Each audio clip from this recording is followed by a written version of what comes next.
we will be using the Telegram app. So I will quickly open the app and search for open in WhatsApp bot. Here comes the bot. I will quickly open it and click on start.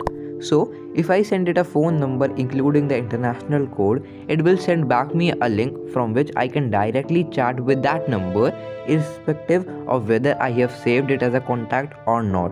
So I will quickly type a number and send it to this bot. It sends me a link. I will open the link, and as you can see, it has instantly opened the chat for me. If you don't have Telegram app, or if you just want a simpler method, you can just type wa.me/country code, that is 91 for India, and the mobile number, and it will instantly open the chat once again, like it has opened it now. So here is the sample: wa.me/country code, that is 91 for India, and the 10 digit or 9 digit or whatsoever mobile number, and it will open the chat.